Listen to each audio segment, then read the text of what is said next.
दोस्तों नमस्कार, मैं हूं संजीव त्रिवेदी। एक कहानी है जो आज आपसे साझा करनी है और ये कहानी मुझे कांग्रेस के वरिष्ठ नेता, मध्य प्रदेश के पूर्व मुख्यमंत्री दिग्विजय सिंह ने कभी बताई थी। वो पक्की तारीख या साल तो याद नहीं, लेकिन ये ज़रूर है कि ये जब सत्ता से चली गई कांग्रेस केंद्र में और आम आदमी पार्टी दिल्ली में सत्ता में आ चुकी थी, ये तब की कहानी है। उस कहानी के मुख्य किरदार के तौर पर अरविंद केजरीवाल हैं और कहानी कुछ इस प्रकार है कि यूपीए की सरकार चल रही थी देश में साल 2004 से लेकर के 2014 तक, और यही वो साल हैं जिसमें अरविंद केजरीवाल अपनी इंडियन रेवेन्यू सर्विस की नौकरी छोड़कर परिवर्तन नाम का एक एनजीओ बनाकर लोगों के बीच जा रहे थे, काम कर रहे थे। और पूर्वी दिल्ली में कहीं दफ्तर, गाजियाबाद में दफ्तर, और कोशिश उनकी ये थी कि किसी तरह से वो किसी बड़े राजनीतिक दल के साथ जुड़े और जो उनकी काबिलियत है उसका इस्तेमाल बड़े राजनीतिज्ञ करें। और इसी क्रम में वो दिग्विजय सिंह के पास भी आए थे। और उस वक्त अगर आपको याद हो तो केंद्र में एक नेशनल एडवाइजरी काउंसिल थी, नेशनल एडवाइजरी काउंसिल जो कि सोनिया गांधी की निगरानी में चलती थी और जिसका काम था कि समय समय पर वो सलाह दिया करे मनमोहन सिंह की सरकार को। बाद में इसीलिए आलोचना का सामना करना पड़ा सोनिया गांधी को और कहा गया कि आप तो सुपर पीएम थी, क्योंकि आपके और आपकी टीम के द्वारा जो एनएसी कहलाती थी, नेशनल एडवाइजरी काउंसिल, उसके द्वारा दिए गए किसी भी सलाह को आखिरकार सरकार मना कैसे कर सकती थी। लेकिन फिर कहानी ये भी है कि मनरेगा, जो कि अपने आप में मील का पत्थर साबित हुआ जहाँ तक ग्रामीण अंचल में इसकी लोकप्रियता और इसकी उपयोगिता का सवाल है, वो भी नेशनल एडवाइजरी काउंसिल के द्वारा ही कंसीव किया गया था। और उसके बाद इस पर काम किया था उस वक्त के ग्रामीण विकास मंत्री रघुवंश प्रसाद सिंह ने, और बहुत अच्छी एक योजना सामने आई थी। तो वापस कहानी पे लौटते हैं। दिग्विजय सिंह के अनुसार अरविंद केजरीवाल ये चाहते थे कि उन्हें नेशनल एडवाइजरी काउंसिल में जगह मिले। उनका अच्छा खासा अनुभव टेक्नोक्रेट के रूप में था, फिर भारत सरकार में काम करने का था और उसके बाद एनजीओ के क्षेत्र में वो काम कर रहे थे। तो ऐसे में उनके पास जो अनुभव है वो चाहते थे कि बड़े प्लेटफॉर्म पर वो साझा करें। वो बहुत लोगों से मिल रहे थे। अरुणा रॉय जो कि आरटीआई एक्टिविस्ट भी हैं और राजस्थान में काम करती हैं, आम लोगों के बीच पूर्व आईएएस अधिकारी हैं, उनसे भी वो जाकर मिले थे और वो जगह तलाश रहे थे। लेकिन कांग्रेस की सरकार में उनको जगह नहीं मिली। उनको किसी भी ऐसी जगह पर कोई पद नहीं मिला जहां से वो अपने काम को आगे बढ़ाते। और मुद्दे की तलाश कर रहे अरविंद केजरीवाल आखिरकार लोकपाल लेकर पहुंच गए अन्ना हजारे के पास। और अन्ना हजारे के साथ उन्होंने जो लोकपाल आंदोलन चलाया, तो उसके बाद तो फिर पूरी दुनिया ने देखा कि किस तरह से वो व्यक्ति धीरे धीरे उस लोकपाल के आंदोलन से बढ़ता हुआ दिल्ली में एक चैलेंज बन गया। और एक ऐसा चैलेंज जिसे पूरे भारत को जीत लेने वाली भारतीय जनता पार्टी दिल्ली में नहीं तोड़ पा रही है। कांग्रेस की तो बात ही छोड़ दीजिए, 2013 में कांग्रेस को जिस तरह से दरकिनार किया है अरविंद केजरीवाल ने, आज तक कांग्रेस खड़ी ही नहीं हो पाई है। वो आखिरी दफ़ा जब 2013 के चुनाव में 8 सीटें मिली थीं कांग्रेस को, उसके बाद खाता खोलना पिछले 2 बार से मुश्किल हो रहा है। अरविंद केजरीवाल की कहानी अजीब है, कमाल की है। कहां से चलकर कहां पहुंच गए। और ऐसे में अब कांग्रेस को पलटकर देखने में जो दर्द होता है तो समझी जा सकती है बात को। अरविंद केजरीवाल ने एक नया प्रयोग सामने लाया, नई राजनीति का, और तमाम वो क्षेत्रीय दल जो कांग्रेस का विरोध करके खड़े हुए थे और आज भारतीय जनता पार्टी को अपना प्रबल विरोधी मानते हैं और कांग्रेस को साथ रखना चाहते हैं, वो इस बात को मानते हैं कि कांग्रेस में वो ताकत नहीं है जो हरा सके भारतीय जनता पार्टी को। इसीलिए कांग्रेस को हमेशा सहयोगी की भूमिका में होना चाहिए, चाहे वो दिल्ली हो, चाहे वो उत्तर प्रदेश हो, चाहे वो बिहार हो, चाहे वो जम्मू कश्मीर हो। हर जगह कांग्रेस को ये कोशिश की जा रही है कि साइड किक के तौर पर रखा जाए। ये शब्द बहुत ज़्यादा कड़ा ना हो, लेकिन हमेशा ये कोशिश की जाती है कि उनको बस रखना है, वोट डिवाइड ना हो उनकी वजह से, लेकिन उनको कोई बहुत ज़्यादा सीटें न देनी है। और उसी बहाने अगर कांग्रेस को जीत कर ले आती है तो बहुत अच्छी बात है। डीएमके के साथ कांग्रेस का इसी तरह से चल रहा है, और अगर तेजस्वी मुख्यमंत्री नहीं बन पाए बिहार में साल 2020 में, तो कहा यही गया कि अपनी कैपेसिटी से ज़्यादा सीटें कांग्रेस ने ले ली थी 70, जिसमें से वो जीत पाई मात्र 19, और इस कारण से तेजस्वी यादव बहुत बेहतरीन प्रदर्शन करने के बावजूद मुख्यमंत्री नहीं बन पाए थे। ये सब बातें दुखी करती होंगी, जाहिर है कांग्रेस को, क्योंकि ममता बनर्जी भी कांग्रेस से ही निकली, शरद पवार भी कांग्रेस से ही निकले। कांग्रेस से निकलने वाले तमाम नेता अपनी अलग पार्टी पहचान सब कुछ गढ़ने में सफल हुए, और कांग्रेस सिमटती हुई आज की तारीख में डबल डिजिट में लोकसभा में और 3 या 4 राज्यों में पूरे देश में, और निर्णायक जो राज्य कहे जाते हैं उनमें से कहीं भी नहीं। ये वो कांग्रेस है जिसने लगातार 55 सालों तक सत्ता में रहने का रिकॉर्ड कायम कर रखा है। ये वो कांग्रेस है जिसके एक के बाद एक नेता हुए और सब प्रधानमंत्री हुए, सिवाय ये जो मौजूदा जनरेशन है, सोनिया गांधी, राहुल गांधी और प्रियंका गांधी के, तीनों संसद में हैं, और सामने दिल्ली का चुनाव है। दिल्ली का वो चुनाव जो अरविंद केजरीवाल के ही आसपास हो रहा है। भारतीय जनता पार्टी के निशाने पर अरविंद केजरीवाल, हर किसी के निशाने पर अरविंद केजरीवाल, और अरविंद केजरीवाल अपनी धुन में आगे बढ़ते जा रहे हैं। उन्हें ये लगता है कि वही सबसे बड़े एक्स फैक्टर हैं दिल्ली की राजनीति में, और या तो उनके समर्थन में वोट पड़ने वाले हैं या उनके खिलाफ वोट पड़ने वाले हैं। और इस विश्वास की शायद वजह ये है कि जिस तरह की सियासत उन्होंने शुरू की है, कमोबेश उसी तरह की सियासत को मैं पा रहा हूँ कि दिल्ली में भारतीय जनता पार्टी और कांग्रेस दोनों करते नज़र आ रहे हैं।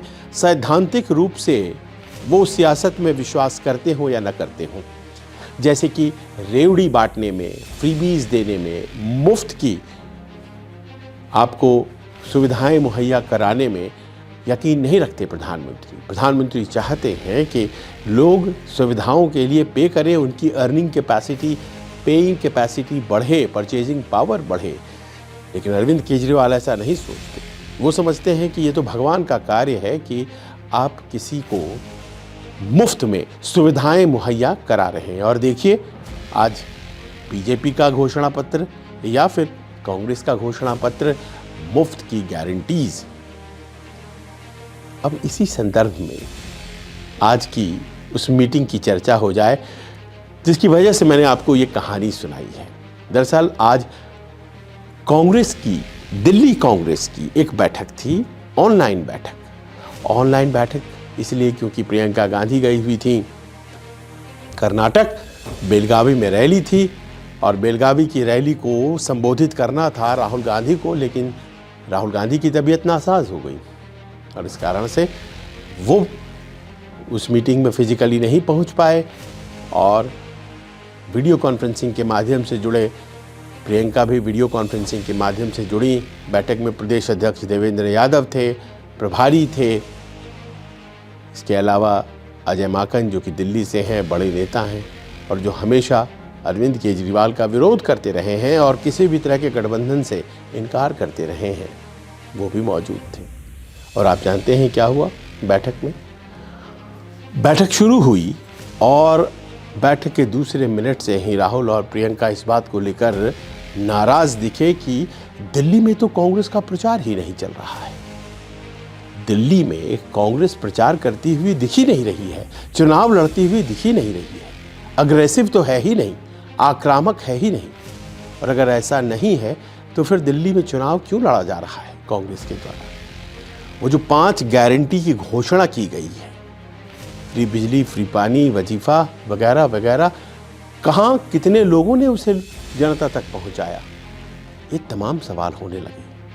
सूत्रों ने जानकारी दी कि बहुत नाराज थे राहुल और प्रियंका, और उन्हें ये लग रहा था कि जिस अग्रेसिवनेस के साथ, आक्रामकता के साथ कांग्रेस को प्रचार करना चाहिए वो नहीं हो रहा है। और सबसे बड़ी बात, आम आदमी पार्टी के प्रति कांग्रेस आक्रामक क्यों नहीं है? ये प्रश्न अपने आप में और भी ज्यादा गंभीर था। इसे बार बार कांग्रेस के शीर्ष नेतृत्व ने रेखांकित किया, कहा कि आप लोग आम आदमी पार्टी के खिलाफ आक्रामक बिल्कुल नहीं है। आपको दरअसल आम आदमी पार्टी को खुद पर चढ़ करके निकल जाने का वो अधिकार इस बार भी नहीं देना चाहिए था जो कांग्रेस दिल्ली में आम आदमी पार्टी को देती हुई दिखाई पड़ रही है। पिछले 2 बार तो तमाम कांग्रेस के वोट शिफ्ट कर ही गए आम आदमी पार्टी की तरफ। क्या इस बार भी यही इरादा है? अग्रेसिव होइए आम आदमी पार्टी की तरफ, वैसे नेताओं को लाइए जो कि इस तरह से अग्रेसिव हैं, उनकी अपनी एक पहचान है और जाति समुदायों को अपील करते हैं, उनके कहने से वोट आएंगे। कहा गया सचिन पायलट जो कि गुर्जर समुदाय से आते हैं और गुर्जर समुदाय कई क्षेत्रों में आप जानते हैं दिल्ली के प्रभावी है, उनको लाया जाए। इमरान प्रतापगढ़ी उभरते हुए मुस्लिम नेता कांग्रेस के राज्यसभा सांसद, उनकी सभाएं कराई जाए। क्यों नहीं कराई जा रही? आज की सारी बातचीत, सारी बैठक भारतीय जनता पार्टी की तरफ नहीं, कांग्रेस की तरफ, कांग्रेस की तरफ से आम आदमी पार्टी की तरफ लगातार नाराजगी। मतलब क्या? भारतीय जनता पार्टी सियासी दुश्मन नहीं है। मसला ये नहीं है कि सियासी दुश्मन कौन कौन है, मसला ये है कि सियासी दुश्मन नंबर 1 कौन है। और आज कांग्रेस ने इस बात को साबित कर दिया कि दरअसल दिल्ली में इंडिया गठबंधन की सहयोगी आम आदमी पार्टी ही उसकी दुश्मन है और उसके खिलाफ अग्रेसिव होकर के चुनाव लड़ना है। इतना ही नहीं, बहुत सी बातें कहते कहते मीटिंग में इतनी गर्मा गर्मी हो गई कि प्रियंका गांधी और राहुल गांधी 8वें मिनट में उन्होंने कनेक्शन काट दिया और मीटिंग से हट गए। बाकी लोग मीटिंग करते रहे, प्लान बनाते रहे। राहुल गांधी 22 तारीख से दिल्ली में प्रचार में उतर रहे हैं। 22, 23, 24, 27 जनवरी 4 दिन तो लगातार वो प्रचार करेंगे। अभी तक कितने प्रोग्राम आ चुके हैं उनके। योगी आदित्यनाथ भी इसी दौर में प्रचार करने वाले हैं। बात उनकी नहीं हुई, बात ये हुई कि आम आदमी पार्टी को आप हरी झंडी देते जा रहे हैं। अग्रेसिव नहीं है, अग्रेसिव होना है। अब प्रश्न ये उठता है कि आम आदमी पार्टी जो कि उसी वोट बैंक पर नाज करती है जो कभी कांग्रेस की हुआ करती थी, अगर उसके खिलाफ मजबूत उम्मीदवार कांग्रेस उतारती है, जैसा कि उसने कई जगहों पर किया है, उसके खिलाफ नीतियों के संदर्भ में वो अग्रेसिव होती है, जैसा कि आदेश मिला है, आक्रामक होती है, तो इसके नतीजे क्या हो? पहला नतीजा, किस कॉमन वोट बैंक होने की वजह से आपने गठबंधन किया था। लोकसभा चुनाव याद करें, भले हार गए लेकिन विपक्ष का वोट परसेंटेज बढ़ा भी था, यानी कि कॉमन वोट बैंक है कांग्रेस का और आम आदमी पार्टी का। जाहिर है कि जब एक दूसरे के खिलाफ हो जाएंगे तो ये कॉमन वोट बैंक विभक्त हो जाएगा, बट जाएगा। और फिर क्या होगा? अगर मान लीजिए कि ये कांग्रेस और आम आदमी पार्टी के वोट जो कि गैर भाजपा वोट कहलाते हैं, ये आपस में डिवाइड हो गए, बट गए, तो फायदा किसका? भारतीय जनता पार्टी का। लेकिन कांग्रेस को इस बात की चिंता नहीं है। कांग्रेस को ये हमेशा महसूस होता है कि उसका अपना वजूद तभी देश की राजधानी में निखरेगा जब ये जो व्यवस्था पिछले 3 बार से चलती आ रही है कि हर बार मुख्यमंत्री केजरीवाल ही बनते हैं, ये टूटेगी जब तक नहीं। और भारतीय जनता पार्टी को चैलेंजर के रूप में जब तक कांग्रेस दिल्ली में दिखाई नहीं पड़ेगी, कांग्रेस का वजूद दिल्ली में उठने वाला नहीं है। वो दौर जब 7 की 7 सीटें जीत जाती थी कांग्रेस पार्टी, वो दौर जब शीला दीक्षित के ज़माने में 58 और 55 इस तरह से सीटें आया करती थीं, वो दौर कभी नहीं आएगा दोबारा। 98 से लेकर 2013 तक लगातार दिल्ली में कांग्रेस का शासन रहा था, वो दौर कैसे भूला जा सकता है। और अरविंद केजरीवाल ने उस दौर को एक तरह से लोगों की स्मृति से हमेशा के लिए रब आउट कर दिया है, मिटा दिया है। उसे दोबारा वापस अगर लाना है तो दुश्मन भारतीय जनता पार्टी नहीं, दुश्मन आम आदमी पार्टी है। अब इस संदेश के साथ आप ये देखिए कि राहुल गांधी और तमाम कांग्रेस दिल्ली में उतर रहे हैं। मैं आज कवरेज के लिए गया हुआ था दिल्ली की एक सीट पर जिसका नाम है जंगपुरा।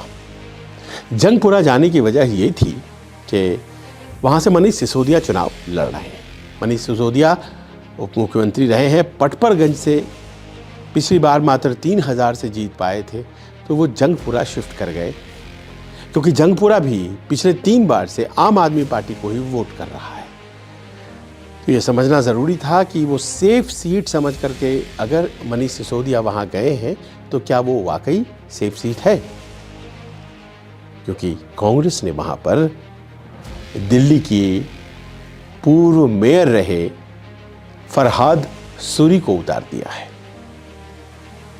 भारतीय जनता पार्टी ने तो मान लीजिए कांग्रेस से ही उम्मीदवार लिया, और तरविंदर मारवाह जो कि पंजाबी हैं, सिख हैं, और पंजाबियों का एक अच्छा खासा वोट बैंक है जंगपुरा में, उनको उतारा है। और जो लोग दिल्ली की थोड़ी ज्योग्राफी से, यहाँ की डेमोग्राफी से परिचित हैं, वो जानते हैं कि लाजपत नगर से लेकर जंगपुरा तक ये तमाम इलाके जो हैं वो पंजाबी डोमिनेटेड इलाके हैं, और ये सब के सब वोट एक तरफा तरविंदर मारवाह को जाते हैं। यानी कि भारतीय जनता पार्टी के वोट प्लस तरविंदर मारवाह के अपने वोट, वो कांग्रेस में भी रहते थे तो भी 15,000 वोट ले लेते थे दूसरे उम्मीदवारों से बहुत ज़्यादा। अगर उसमें भारतीय जनता पार्टी के वोट मिल जाते हैं तो फिर वो एक बड़ा चैलेंज हो जाता है मनीष सिसोदिया के सामने। लेकिन वहाँ पर कच्ची कॉलोनी, झुग्गी झोपड़ी और ये तमाम जो वोट हैं, इनमें जोड़ दीजिए मुस्लिम समाज के वोट जो कि करीब 16% वोट हैं, और ये सब मिला लीजिए तो आम आदमी पार्टी के लिए हमेशा विनिंग मार्जिन लेकर आ जाती थी। और इसी कारण से पिछले 3 बार से जीत हो रही थी आम आदमी पार्टी की। लेकिन इस बार कांग्रेस ने क्या किया? कांग्रेस ने मनीष सिसोदिया की सीट पर फरहाद सूरी को उतार दिया। दिल्ली के मेयर रहे, बड़े नेता हैं, उनकी मां ताजदार बाबर पुराने दौर में बड़ी नेता थी। एक मुस्लिम प्रत्याशी कांग्रेस के खिलाफ खड़ा करने, कांग्रेस द्वारा खड़ा किए जाने का मतलब मनीष सिसोदिया को लगेगा झटका। और ये बात मुझे कवरेज के दौरान महसूस भी हुई। तो क्या दिल्ली में अमूमन आम आदमी पार्टी को कमज़ोर करने की कोशिश कर रही है कांग्रेस पार्टी? और क्या जो आरोप लगाए जा रहे हैं आम आदमी पार्टी की तरफ से वो सही हैं? हकीकत नतीजों से पता चलेगा, लेकिन फिलहाल कोशिश कांग्रेस की यही है। अब आखिर में ये समझना है कि आखिर कांग्रेस ऐसा कर क्यों रही है। ऐसे में तो हो सकता है कि भारतीय जनता पार्टी को मौका मिले, कुछ सीटें खराब कर दी जाए, डैमेज कर दिया जाए, वोट बांट लिया जाए, तो फिर संभव है कि आम आदमी पार्टी का जो आंकड़ा है वो घट सकता है। देखिए, कांग्रेस 3 या 4% वोट लाई तो आम आदमी पार्टी को 53% वोट मिले और भारतीय जनता पार्टी को 38%। भारतीय जनता पार्टी के वोट इंटैक्ट हैं, लेकिन अगर कांग्रेस वो 3-4% से 10% की तरफ चली जाए तो वो जाहिर है कि आम आदमी पार्टी के वोट काट लेगी, और फिर ऐसे में कांटे की लड़ाई कई सीटों पर हो जाएगी और मामला खुल जाएगा। भारतीय जनता पार्टी भी जीत सकती है, आम आदमी पार्टी भी जीत सकती है, ऐसी वाली स्थिति हो जाएगी। लिहाजा कांग्रेस अगर ऐसा कर रही है तो क्यों? वजह उसकी बड़ी स्पष्ट है। वजह ये है कि अगर उसके सहयोगी एक एक कर उसे छोटा दिखाने की कोशिश कर रहे हैं तो फिर कांग्रेस की सियासत का क्या होगा? अखिलेश यादव समाजवादी पार्टी के नेता, उन्होंने कहा दिल्ली में मैं अरविंद केजरीवाल के साथ हूं क्योंकि अरविंद केजरीवाल ही भारतीय जनता पार्टी को टक्कर दे सकते हैं। अब इसका असर यह है कि अपनी औकात, अपनी सियासी औकात, अपना वजूद ये कांग्रेस के लिए दर्शाना ज़रूरी हो गया है कि देखिए साहब, ऐसा नहीं है, हम अगर न चाहें, सहयोग न करें तो आप दिक्कत में पड़ जाएगी, यानी कि आम आदमी पार्टी दिक्कत में पड़ जाएगी। और अगर वो दिक्कत में पड़ती है तभी जाकर अखिलेश यादव उत्तर प्रदेश में उन्हें जितनी उम्मीदें हैं उतनी सीटें 2027 में देंगे, वरना क्यों देंगे?